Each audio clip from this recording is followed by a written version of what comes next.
Compañeros, buenas noches. El día de hoy me tocó exponer el capítulo 2, qué aprendizajes promueven las actividades de evaluación y qué proponemos a nuestros estudiantes. Bueno, en la primera parte hay una introducción de acerca de lo que trata este tema, el cual es en el que la mayoría de los docentes proponen en el que los estudiantes se trate de motivar con el aprendizaje y con todo aquello que se intenta enseñar. No solo quieren que se limiten a memorizar y repetir los temas que se trabajan, sino que los entiendan y sean capaces de reflexionar críticamente en torno a dichos temas, que se apropien de los contenidos y que sean capaces de seguir aprendiendo a partir de ellos.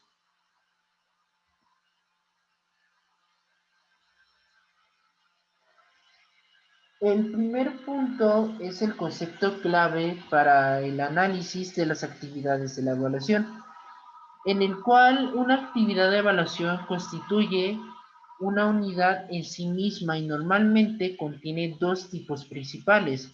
La primera es consigna o enunciado.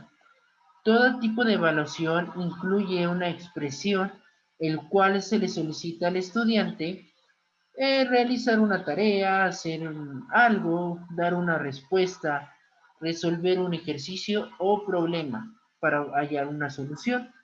La consigna es la expresión de lo que se espera que el estudiante elabore en el marco de la actividad de la evaluación planteada. Consigna y tarea son como dos caras de una moneda, en donde la consigna es la formulación que propone el docente y la tarea es la que el estudiante hace. El segundo paso es en el que la información es el que el estudiante debe leer y poder comprender, ya sea un texto narrativo o informativo. Por lo general se denomina situación en el cual coloca al estudiante en un contexto en el que debe comprender y utilizar la información. Existen diferentes tipos de situaciones como situaciones de vida cotidiana, sociales, disciplinarias y escolares. El siguiente paso son las caracterizaciones de las actividades de evaluación según el formato de respuesta requerido. Todo tipo de actividad incluye una consigna o un enunciado, el cual se le solicita al estudiante una respuesta, un resultado o una producción o un desempeño. Un primer aspecto a observar es al analizar una actividad de evaluación es el tipo de respuesta que se pide al estudiante. Entre ellos se encuentra la respuesta cerrada, el cual es el formato más típico y conocido, que son las preguntas de opción múltiple, en las que el estudiante debe seleccionar y marcar las respuestas correcta entre varias. La segunda son las respuestas construidas. Estas son preguntas ante las que el estudiante debe redactar una respuesta breve cuyo contenido está predefinido. La respuesta abierta es en el cual debe crear o producir algo nuevo. No hay una única respuesta apropiada, sino que existe un espacio más o menos importante para la toma de decisiones y la creación por parte del estudiante. El siguiente punto es la información y situaciones involucradas en, en las actividades de la evaluación. Las actividades de evaluación incluyen información en el que el estudiante debe leer, analizar y poder comprender. Generalmente la presencia de información implica un desafío mayor para el estudiante, ya que deberá procesarla y poderla comprender. Al mismo tiempo, es un exceso de información en el cual puede ser contraproducente y confundir al estudiante como textos muy extensos o gráficos. La información que se presta a los estudiantes en las tareas de evaluación implica siempre algún tipo de situación entendida como un conjunto de factores o circunstancias que contextualizan el labor del estudiante. Aprendizaje superficial y aprendizaje profundo. El aprendizaje se produce cuando los temas tienen un sentido para el estudiante, cuando éste puede comprender su significado, comprenda el concepto nuevo, es necesario que el estudiante pueda relacionarlo con sus ideas previas y poderlo integrar a su propia construcción intelectual sobre el mundo.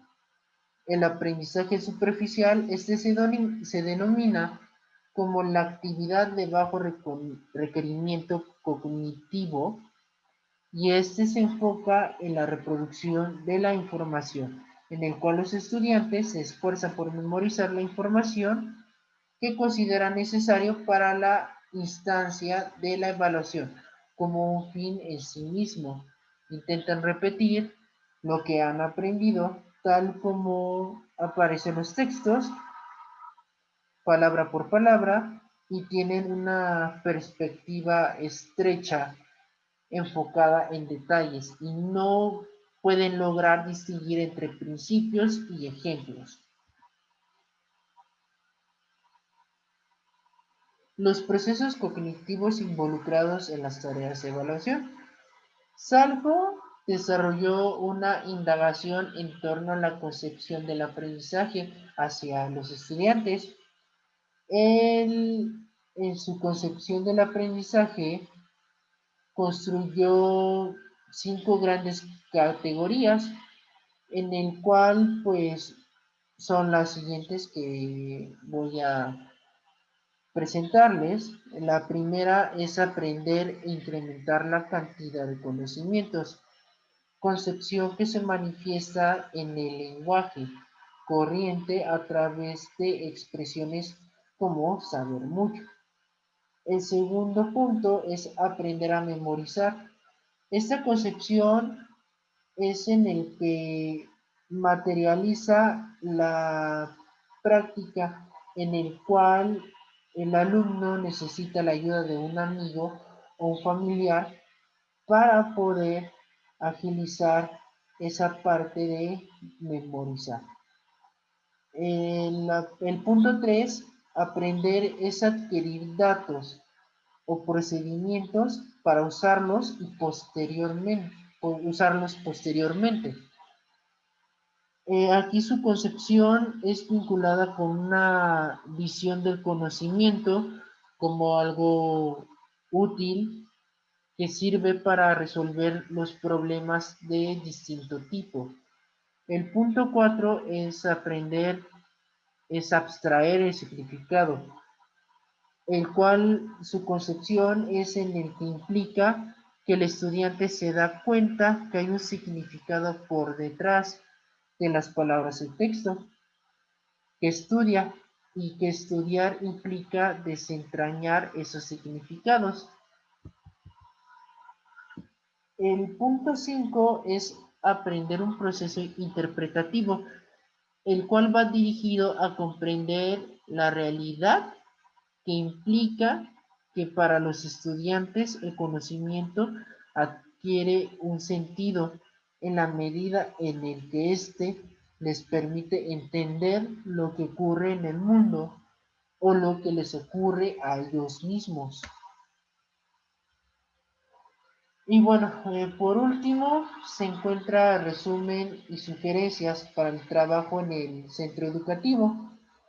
La enorme mayoría de los docentes quiere dar una enseñanza más relevante, significativa, reflexiva y motivadora para los estudiantes y para nosotros mismos. Un modo concreto de empezar a cambiar las prácticas de enseñanza es comenzar por revisar las propuestas de la evaluación.